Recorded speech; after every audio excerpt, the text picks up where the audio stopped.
Action.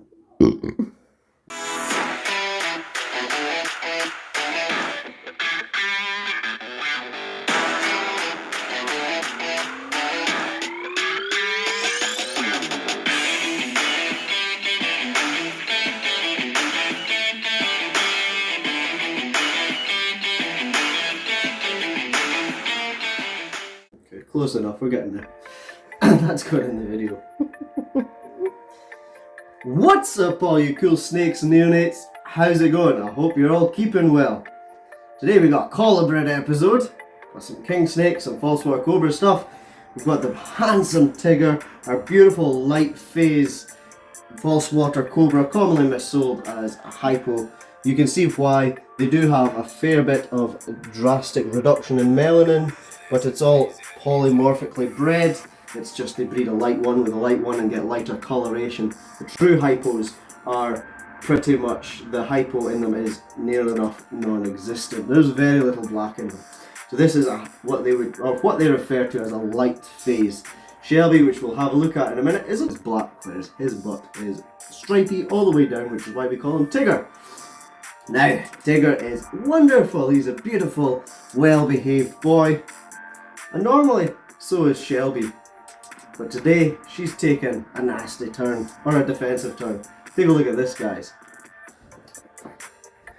So, we've come in this morning, and Shelby is full on tail whipping, going crazy, defensive as hell. Don't know what's happened to her. I don't know if she's hurt herself through the night. Sometimes if a snake sort of overcooks themselves and overheats themselves, they'll do this. They will make themselves grumpy and bad-tempered.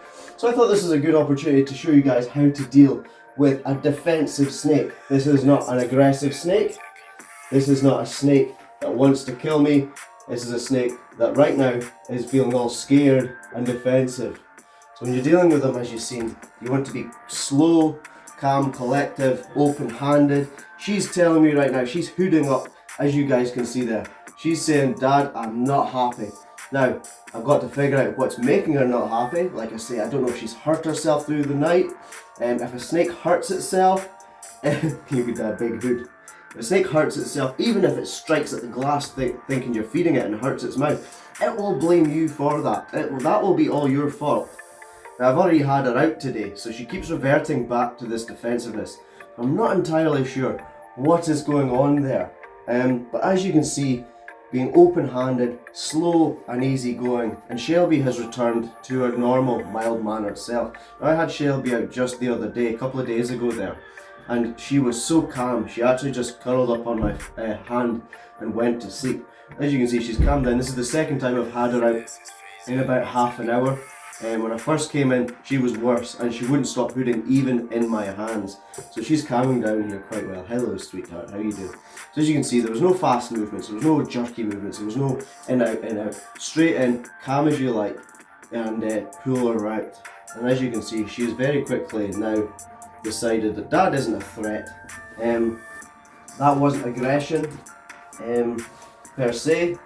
That wasn't a food response, that was a fear response. So I need to figure out now what happened to poor Shelby.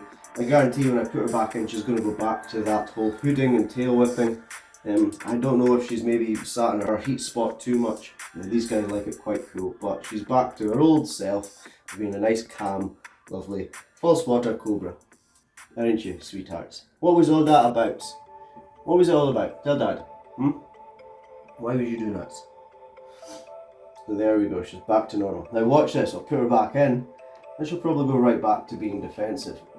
This is why this is a more expert level snake. These guys are highly, not even viv, people use viv defensive as a term. She is a little sort of territorial, as you can see, she's already hooting up. This is her house. She likes to show off and hood up, but we don't pay any attention to it. But yes, I noticed earlier I walked past her. She's hooting in her water now. I walked past her and she was going absolutely crazy in there. But yes, I'm going to keep an eye on her and hope that she calms down over the rest of the day. And we will keep you guys updated. Probably by the end of this episode, we will see. what is going on here. So I don't know if she's fallen off of her branch. She has a thing about climbing a light. These guys are very they're active very early in the morning. So before we are even up and about, she's up and about hunting and looking around. So I don't know if she's been up on her light and fallen over. But I came up here, opened the blinds, put all the lights on and things like that, and she was in there going absolutely crazy. So take a bath and calm down, dear, okay? As you can see, she's starting to show that whole full body hood there. She does not like being interacted with inside of her viv. As you can see there, hood, dad, go away, leave me alone. She's not trying to bite, she's not being aggressive, she's just telling me to leave her alone. So I'm not sure what's going on here. Her meal will be firmly digested. Can't think that there's anything stuck in her. So we will keep an eye on her. Basking temperature was a little high, but she has enough, and she's intelligent enough, and she has enough space in here that if she gets a bit too cozy, she can leave that basking spot.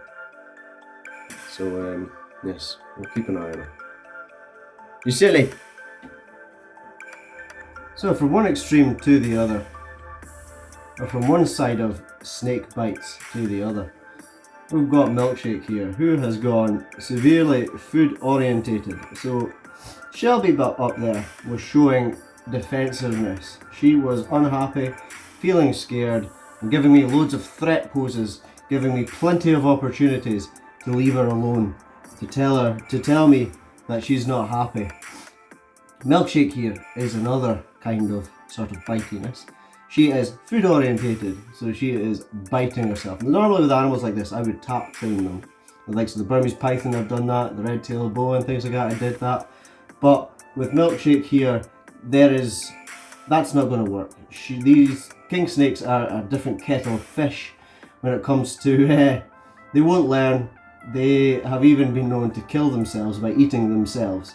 There you go, look, biting her own hook.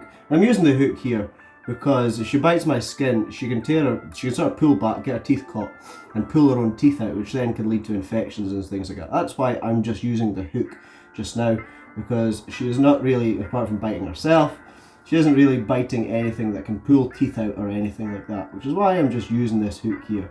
Getting her out, socialising her. As you've seen with Shelby, it was quite a quick thing. She very quickly learnt that she wasn't being harmed, she wasn't in any danger. That was cool. Milkshake here is a different sort of story. She will need many, many moons of handling and reiteration, and she might never ever come out of this food orientation. It's just kind of what king snakes can be like. We'll work with her and see what we can do. She's given me plenty of bites here and there, but that's why we're using the hook, is just to try and reduce the amount of biting and stress on the animal right now, rather than have a big, horrible, ugly hand pinning her down and holding on to her, or a warm heat source that could be food. And we're using a nice cold hook here, that would just be something for her to climb on. Like, here we go, just eyeing it up. It's like, now we want her brain to think here, but it's not. We want her to think this isn't food, this is a hook. So we're letting her figure it out. You can see that tongue going like crazy. That is 110% a food response.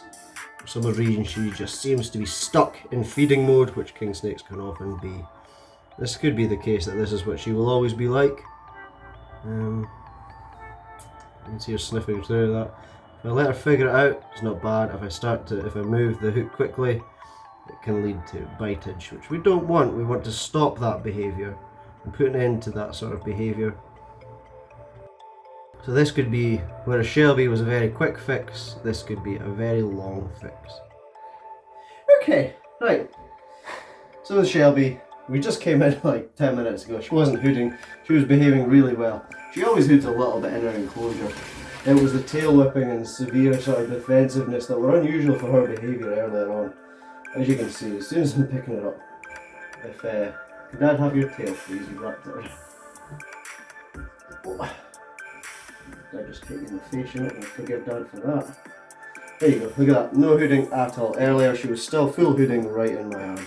So whatever bugged her earlier, she's sort of calmed down from, that's for sure. She's had a nice big poop, she's had a bath, so that's maybe her chilled out. She's had some Shelby time and chilled herself out. But as you can see, she's backtracking, racing about a little bit, but absolutely no hooding, no tail whipping, no nastiness. What was wrong with you?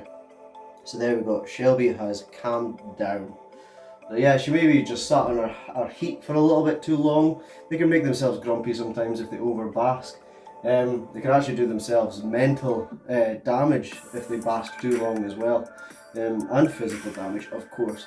But her heat isn't high enough for her to burn herself on. As you can see, her belly is all beautiful and all fantastic, just like the rest of her. I think she'd maybe just heated herself, or like I said, she's maybe fallen off of her branch because she was very active, which is why she has this beautiful big enclosure for such a small snake. This is a 5 by 3 by 3, and it's a lot for her. She'll be going into the 6 by 3 by 2 at some point.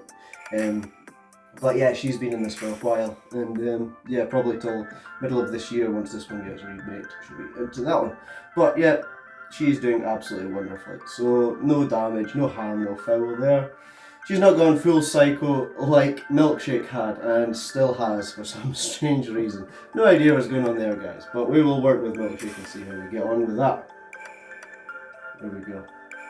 So there we go, we've got a couple of bitey colubrids in the room right now.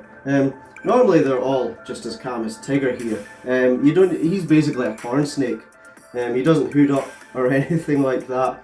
He is just an absolute angel. And normally Shelby is the same. She's always been a little bit hoody in her house.